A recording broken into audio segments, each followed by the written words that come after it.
ثانی انٹرنیشنل حج عمرہ tours and travels حج عمرہ جانے کے خواہش مند حضرات اسکرین پر دیے گئے نمبرز پر کال کریں۔ الحمدللہ وکفا وسلام علی عبادہ الذین اصطفیٰ، اما بعد فاعوذ باللہ من الشیطان الرجیم، بسم اللہ الرحمن الرحیم۔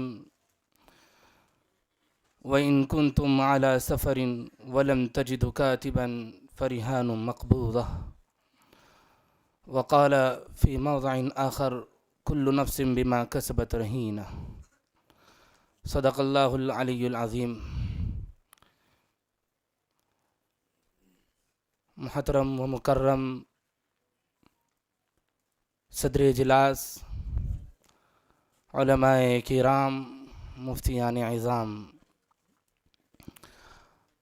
آج اس بابرکت اجلاس میں مضمندہ ناچیز کو مقالہ پیش کرنے کی یہ میں جرت کر رہا ہوں۔ بندے کا موضوع مقالہ ہے رہن کی شرعی حیثیت اور اس کے احکام و مسائل۔ حضرات، روزمرہ کی زندگی میں امت درپیش مختلف النوع مسائل میں شریعت اسلامیہ نے مکمل اس کی رہنمائی کی ہے، زندگی کے ہر گوشے کو واضح طور پر اجاگر کیا ہے تاکہ امت قرآن و حدیث اور اسلامی شریعت کے سائے تلے اپنے مسائل کو حل کر سکے۔ لیکن بعض دفعہ معاشرے میں کچھ ایسی چیزیں رواج پاتی ہیں جن کا تعلق شریعت سے بالکل نہیں ہوتا اور لوگ دانستہ اور نادانستہ اسی پر عمل کرتے چلے جاتے ہیں۔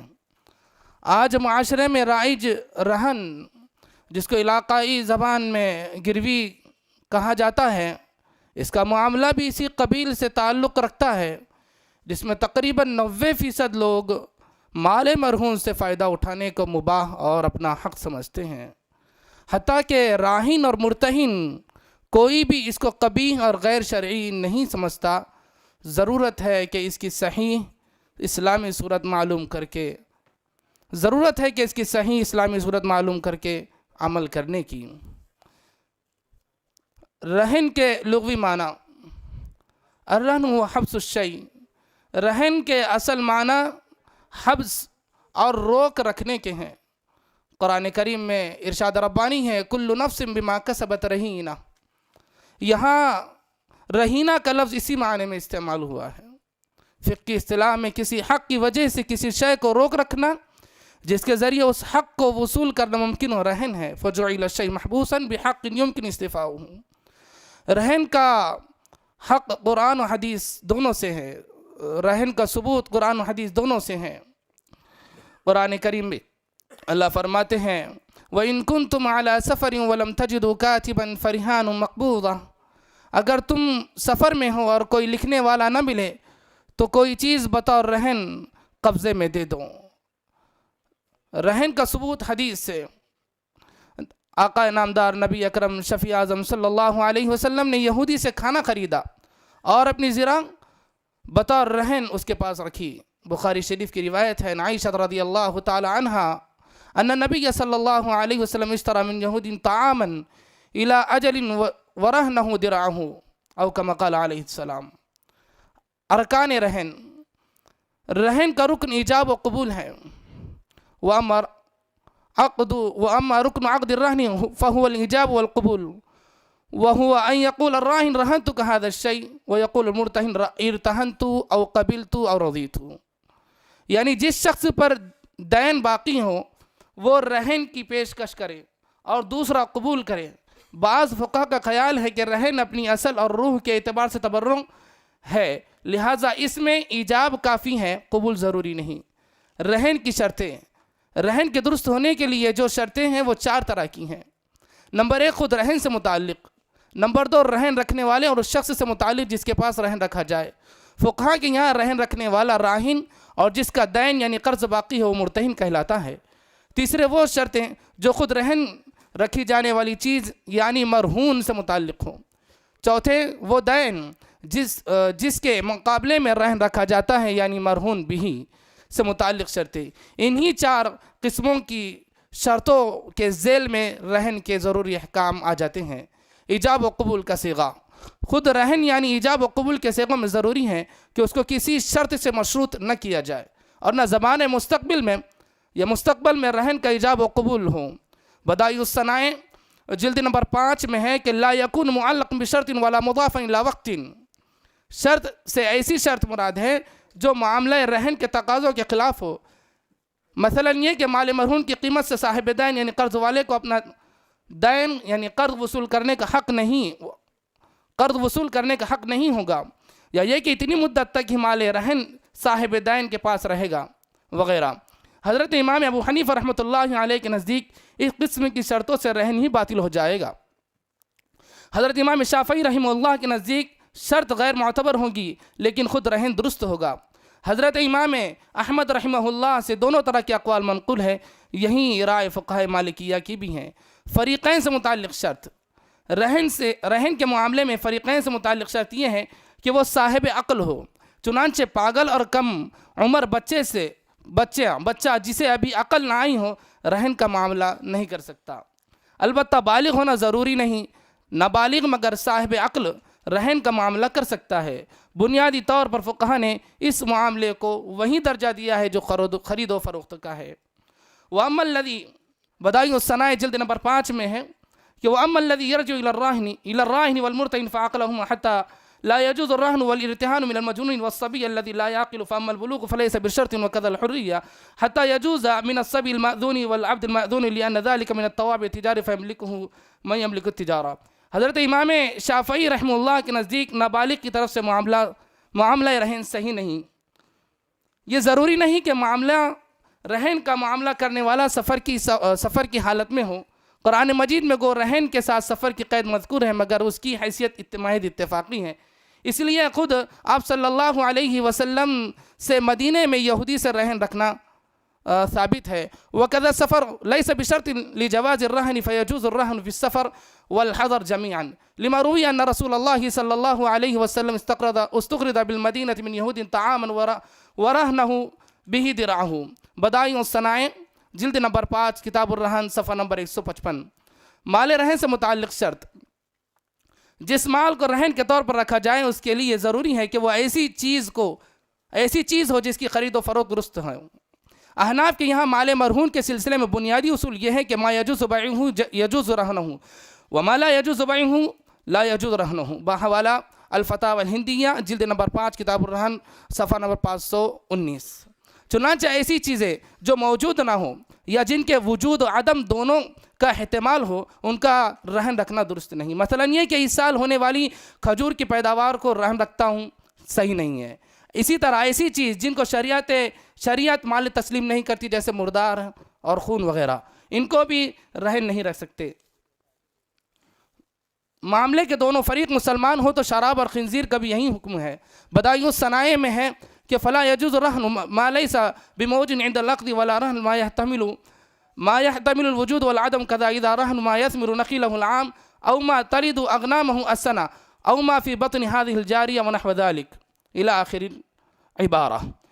البتہ یہ ضروری نہیں کہ مال مرہون راہن کی ملکیت بھی ہو، بحیثیت ولی اپنے بچے کا مال بھی رہن رکھ سکتا ہے۔ عاریت پر لی ہوئی چیز بھی رہن رکھی جا سکتی ہے، البتہ جس سے وہ چیز لی ہے اس پر وعدے کر دے کہ وہ اس سامان کو رہن رکھے گا۔ حضرت امام ابو حنیفہ رحمۃ اللہ علیہ کے نزدیک یہ ضروری ہے کہ مال مرہون منقسم اور دوسروں کی ملکیت سے فارغ اور علیحدہ ممتاز ہو، یعنی مشترک نہ ہو، جس کو فقہ کی اصطلاح میں مشاع کہا جاتا ہے۔ حضرت امام شافعی اور امام احمد رحمہم اللہ کے نزدیک ایسی مشاع چیز کو بھی رہن رکھنا درست ہوگا گو وہ قابل تقسیم ہو۔ دین مرہون سے متعلق شرطیں، رہن دراصل وثوق و اعتماد کا ایک ذریعہ ہے جس کا مقصود یہ ہے کہ دوسرے شخص کے یہاں اس کا جو دین باقی ہے وہ ڈوبنے نہ پائے، اور اگر مدیون جس کو قرض دیا گیا ہے نادہند ہونے کے ثبوت دے تو مال مرہون کو فروخت کر کے اس کے ذریعے پورا دین وصول کر لیا جائے۔ اس مقصد کو پیش نظر رکھتے ہوئے فقہائے کرام نے اس چیز کے لیے جس کے بدلے رہن کا معاملہ ہوا ہو کچھ شرطیں لگائی ہیں۔ پہلی شرط یہ ہے کہ وہ مضمون ہو، یعنی اس کا مثل یا اس کی قیمت ادا کرنی واجب ہو۔ اس کی تفصیل یہ ہے کہ راہن کے ذمے یا تو دین باقی ہوگا، جیسے قرض، سامان کی قیمت، مہر، سامان مغصوبہ کی قیمت وغیرہ وغیرہ۔ تو دین جس قسم کا بھی ہو اس پر رہن رکھا جا سکتا ہے، یا جو چیز باقی ہے وہ عین کی قبیل سے ہوگی، جیسے امین کے پاس سامان امانت، عاریت لینے والے کے پاس سامان عاریت، کرائے پر دیا ہوا سامان، مضاربت اور شرکت کا مال وغیرہ۔ یہ عین تین طرح کے ہیں۔ نمبر ایک وہ جس کا کوئی ضمان واجب نہیں ہوتا، جیسے امانتیں جو امین کے قبضے میں ہوں۔ نمبر دو وہ جن کے ضائع ہونے کی وجہ سے اصل میں تو ضمان واجب نہ ہو لیکن وہ قابل ضمانت صورت سے مماثلت رکھتی ہو، جیسے فروخت کیا ہوا سامان جو ابھی بیچنے والے کے ہی قبضے میں نہ ہوں۔ تیسرے جس کا ضمان واجب ہو، جیسے مال مغصوب، مہر یا بدل خلا کے طور پر بدلہ لینے والا سامان وغیرہ۔ رہن اس تیسری قسم کے عین کے بدلے رکھا جا سکتا ہے۔ غرض رہن ایسے حق کو حاصل کرنے کے لیے رکھا جا سکتا ہے جو بہر طور واجب ہوتا ہو اور قابل ضمان ہو۔ اس سلسلے میں ایک اہم سوال یہ ہے کہ اگر ابھی دین یعنی قرض باقی نہ ہو لیکن قرض کا وعدہ کیا جائے تو کیا قرض دینے میں مستقبل کے قرض دہندہ کے پاس کسی سامان کا رہن رکھنا جائز ہوگا؟ حالانکہ ابھی دین کا وجود ہی نہیں ہے۔ قیاس کا تقاضا یہ ہے کہ یہ صورت جائز نہ ہو، لیکن لوگوں کی ضرورت کو دیکھتے ہوئے فقہائے حناف نے اس کی اجازت دی ہے۔ یہی رائے فقہائے مالکیہ کی بھی ہے۔ دوسرے فقہا دین سے پہلے رہن کا معاملہ کرنے کو جائز نہیں کہتے۔